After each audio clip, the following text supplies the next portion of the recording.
Good morning. Good morning. Good morning. Good morning বন্ধু। এই সারাক্ষণ রয়েছে তিরিং বিরিং করছে। আর কোথায় ডুববো বলতো আমি? হ্যাঁ কিরে? ছোট ছোট আজকে একটু বেশি কিউটি লাগছে। আরে ছুটি দুটো বলে কমপ্লিট করো, বাস চলে আসবে। পাপা রেডি করিয়ে দেখো, শুয়ে পড়েছে। পাপাকে বলো তো সবচেয়ে বেশি কিউট কি? কি গো সবচেয়ে বেশি কিউট কি? সবচেয়ে বেশি একটা কিউট জিনিস কি? আমার এনেছি একটা জিনিস অনেক কিউট। দেখো তো বলো। ওই যে গুলু বাবা জলটা শেষ করবে। টাটা। বলে করো। যাও, টাটা টাটা, সাবধানে যাও, টাটা। এই এই চলে গেল, টাটা, সাবধানে।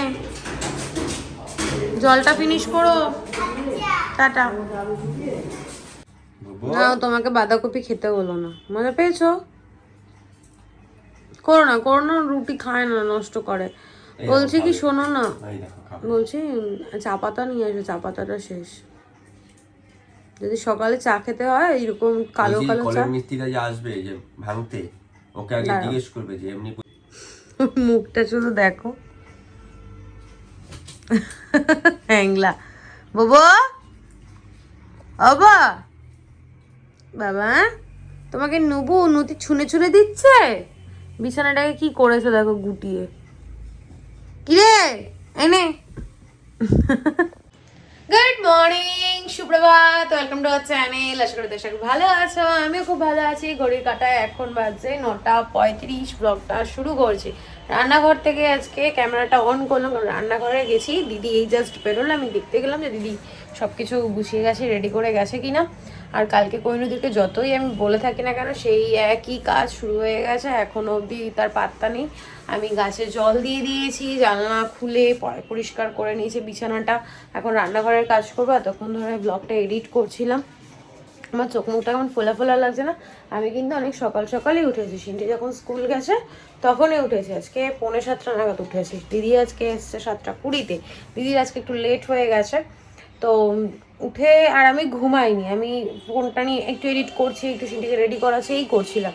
তারপর অতনুকে খেতে দিলাম বউর সাথে। বউর পিছনে তো মানে প্রচুর সময় আমার নষ্ট হয়, ওর পিছনে টাইম আমাকে দিতে হয়। নষ্ট হয় বলাটা ভুল, ওর পিছনে এই যে দেখো আমি ঘুরছি, ও আমার পিছন পিছন, সমস্তটা অ্যাটেনশন ওকেই দিতে হয়। আর যদি আমি একটু এদিক ওদিক করি তাহলেই ব্যাস চিৎকার করা শুরু করে দেবে। এখন রান্নাঘরের কাজ করব। কালকে তোমাদেরকে জিনিসগুলো দেখিয়ে সব জায়গায় গুছিয়ে রেখেছি। দুধটা গরম করে দিয়ে গেছে, দুধটা আমি আলাদা করে রেখে দিই।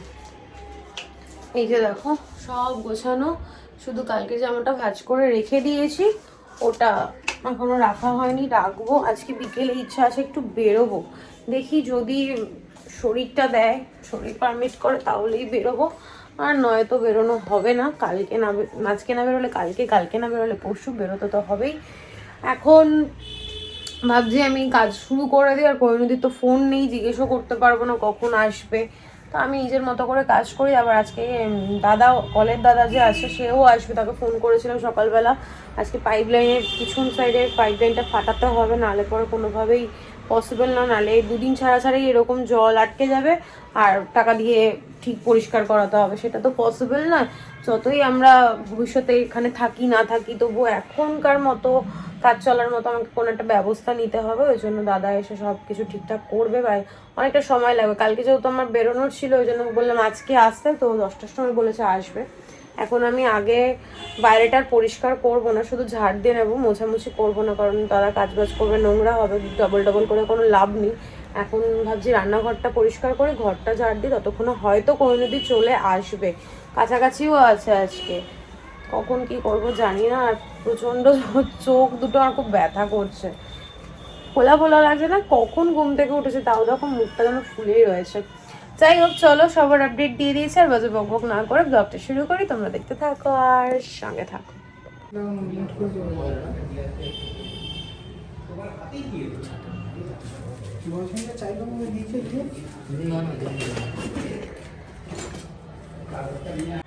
দাদা তো পাইপলাইনের কাজ এসে করে দিয়ে গেল। এখন বাজে কটা জানো? 10:45। আমি বসেই আছি, আমার না মাথা কাজ করছে না।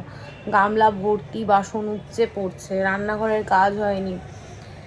উফ, তার মধ্যে কোহিনুর এখনো আসেনি। আর ফোন তো নেই যে ফোন করব। আগে যদি তাকে ফোন করলাম, ফোন করেই যাচ্ছি, ফোন ধরছে না। তারপর ফাইনালি ওর মেয়ে ফোন ধরলো, ও শরীরটা ভালো আছে কিনা এই টুকটাক কথা জিজ্ঞেস করলাম। তো কোনো রকম কোনো আশা নেই আজকে আসবে কি না, বুঝতেও পারছি না কি করব। কেন স্ট্যাচু হয়ে গেছি, কিছুই বুঝতে পারছি না। যেদিনই ভাবি কি জানো তো, যে একটু তাড়াতাড়ি কাজকর্ম কমপ্লিট করে একটু শোবো, একটু নিজেকে সময় দেবো, একটু টাইম নেবো, রেস্ট করবো, সেই দিনই আমার এরকম কাজের 12টা বেজে যায়। বাজে এখন 12টা বাজতে 5 মিনিট বাকি। ঘড়িটা ফাস্ট হয়ে গেছে।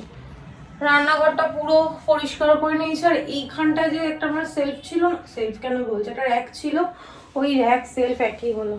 ওটা আজকে খুলে গেছে সকালবেলা। আর এই দেখো সব গুছিয়ে রেডি করে রেখেছে। এক গামলা দেখো উপচে পড়ছে বাসন, ওগুলো এখন আমাকে ধুতে হবে।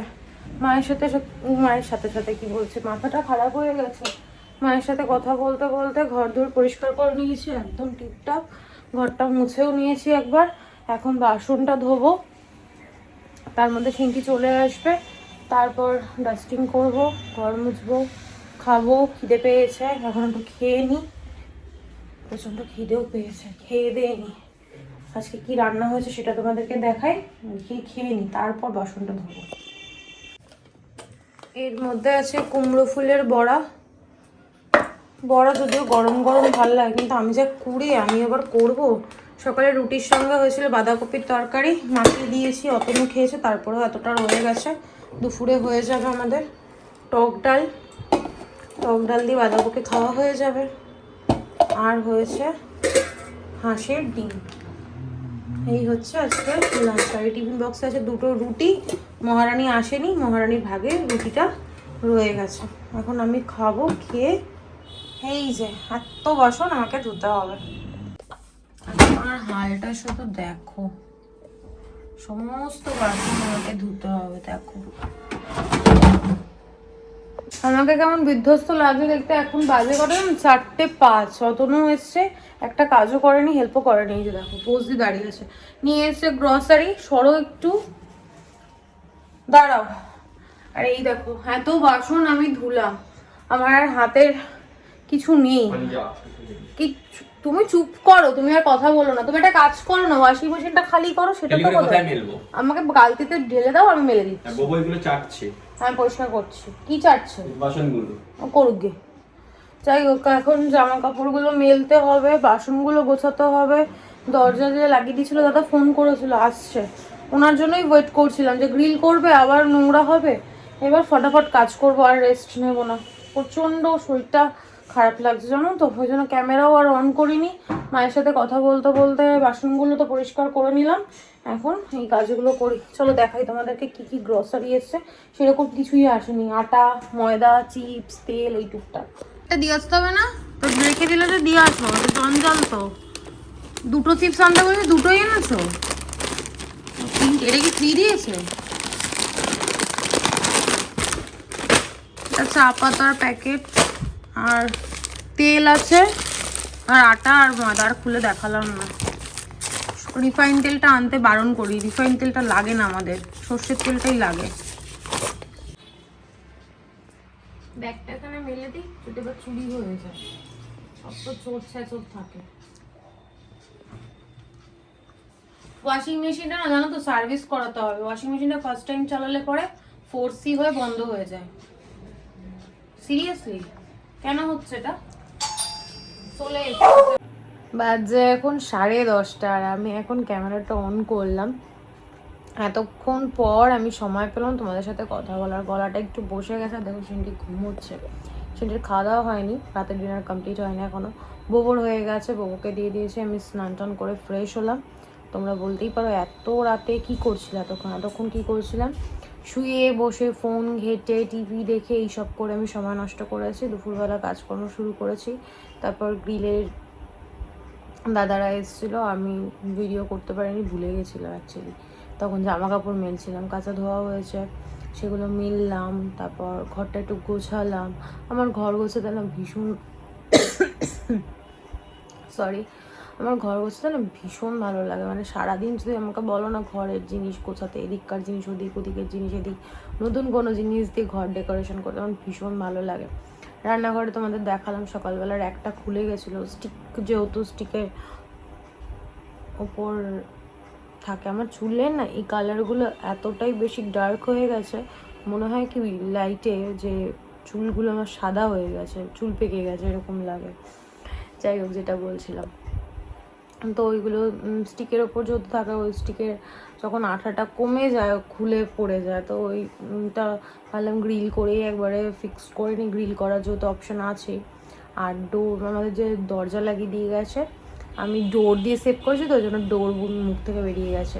ওই দাদাকে ফোন করলেই, আমাদের যেহেতু সামনেই দোকান, মানে আমাদের ফ্ল্যাটেই দোকান আর কি সামনে, তো ফোন করলেই চলে আসে। আজকে ফোন করেছিলাম, তো এসে করে দিয়ে গেছে। বাথরুমে দুটো র্যাক কিনেছিলাম সেম, তোমাদের হয়তো মনে আছে, আমি ব্লগে দেখিয়েছিলাম। তো ফাইনালি এতদিন পর ওই র্যাকটা কাজে লাগলো, দুটো র্যাক কাজে লাগলো। ফেস ওয়াশ, তারপর ওই হ্যান্ড ওয়াশ, আর কি যেন ব্রাশ, বডি ওয়াশ, এগুলো সব ওই একটার মধ্যে রাখলাম। টুকিটাকি যে জিনিসগুলো রোজ আমাদের লাগে সেগুলোই রাখলাম। আর বাদবাকি যেগুলো আমাদের খুব একটা কাজে লাগে না, মানে লাগে না নয়, লাগে, মানে রোজ প্রতিদিন লাগে না, সেগুলো ক্যাবিনেটের ভিতরেই রয়েছে। আর উপরে যে র্যাকটা করে দিয়েছে এত সুবিধা হয়েছে। এতদিন আলমারিটার উপর একদম জঞ্জাল হয়েছিল, সার্ফ, হারপিক, তারপর কি বলে ওটাকে, লিকুইড সার্ফ। আবার মায়ের থেকে 1 কেজি সার্ফ নিয়েছিলাম, মা কম দামে কোথা থেকে নিয়ে এসেছিলো সেখান থেকে। তো সেই যাই হোক, ওই সব নিয়ে ফ্রিজ বলছে কেন, আলমারির ওপরটা জঞ্জাল হয়েছিল, ফ্রিজের ওপরটা পরিষ্কার করলাম।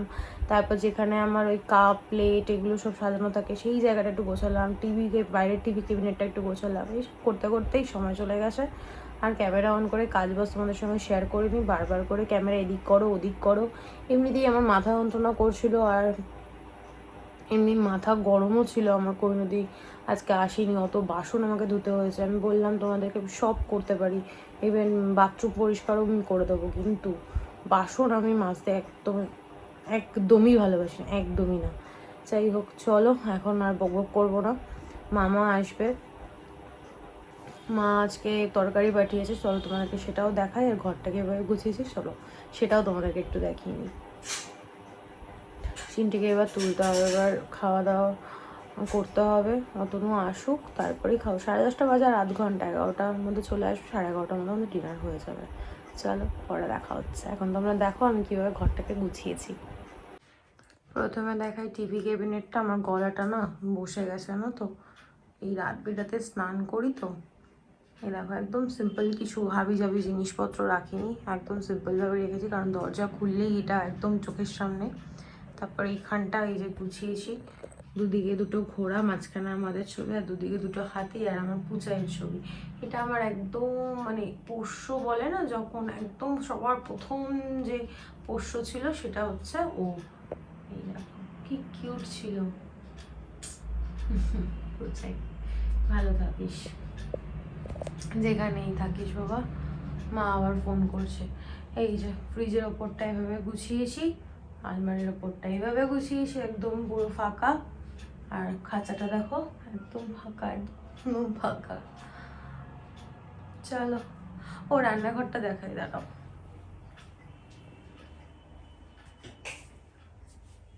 এই যে এই র্যাকটা আমার ফিক্সড করে দিয়ে গেছে। আর মা এখানে পাঠিয়েছে হচ্ছে এঁচোড়, বোঝা যাচ্ছে না বলো, দাঁড়াও 1 মিনিট। এঁচোড়টা দেখতে কি সুন্দর হয়েছে, আর খেতেও দারুণ হয়েছে, আমি একটু খেয়েওছি। আর কচুরলতি, আমার সবচেয়ে প্রিয় খাওয়া এঁচোড়টা না, কচুরলতি। এঁচোড়টাও ভালো খাই, খুব একটা না, বাট ওই আর কি। আর একটা জিনিস তোমাদেরকে দেখাই, তুমি দেখো,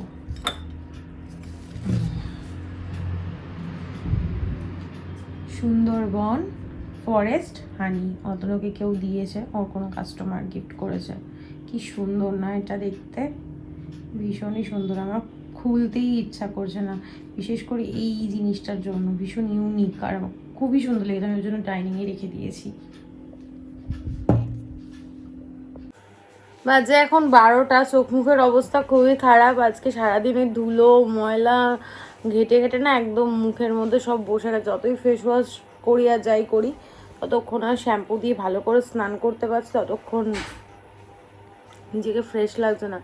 মায়ের সঙ্গে 2-5 মিনিটের জন্য কথা হয়েছে, কথা বলতে ইচ্ছা করছিল না। অতনু এসে সব ডিনার রেডি করে গরম করে দিল, খেলাম, হাত মুখ ধুলাম, এবার শুয়ে পড়বো। আর পারছি না, চোখ খুলে তাকাতে পারছি না। সেই সকালে যে উঠেছি 7টায় আর বিছানায় শুইনি, মানে শুইনি বলতে ঘুমাইনি, শুয়ে গড়াগড়ি করেছি কিন্তু ঘুমাইনি, ঘুমটা আর হয়নি। প্রচণ্ড ঘুম পাচ্ছে, এডিটও করতে পারবো না, সিটি কালকে স্কুল চলে যাবে, তারপর এডিট করব। আর আজকে বাসন বেশিরভাগই আমি ধুয়ে রেখে দিয়েছি যাতে কালকে যদি কোনো দিন নাও আসে আমার যাতে অসুবিধা না হয়, নিজের কাজ নিজে করে নিতে পারি। এত রাতে আবার কে ফোন করে। যাই হোক চলো, আর কন্টিনিউ করছি না আজকের ব্লগটা, বাজে বকবক না করে আজকের ব্লগটা আমি এখানেই এন্ড করছি। আজকের ব্লগে দেখানোর মতো কিছু নেই, বলার মতো কিছু নেই। ততক্ষণ তোমরা সুস্থ থেকো, ভালো থেকো, কালকে দেখা হচ্ছে নতুন একটা ব্লগের সঙ্গে। আজকের ব্লগে যদি কিছু ভালো লেগে থাকে প্লিজ লাইক করে দিও, কমেন্ট করে দিও, শেয়ার করে দিও অ্যান্ড সাবস্ক্রাইব করে দিও। ও আর একটা জিনিস, বাবা এদিকে আয়, আয় এখানে আয়, আয় না, কি আমি তোকে দেখাবো একটু, আয়। আর দেখো আমার মেয়ের গালের মধ্যে কি হয়েছে, আরশোলাতে হাম্পি দিয়ে দিয়েছে, এখন মেডিসিন লাগিয়ে দেবো, দিয়ে দেবো, গুড করবো। গুড নাইট বলে দাও, সে গুড নাইট। হ্যাঁ আচ্ছা, আমার ঘর গোছানোটা ভালো হয়েছে? মুন্ডু নাড়িও না, তাহলে তো সবাই শুনতে পারে না, কথা বলো তুমি। হ্যাঁ ভালো হয়েছে। সবসময় মুন্ডু নাড়াবে এরকম। যাই হোক চলো, গুড নাইট, টাটা।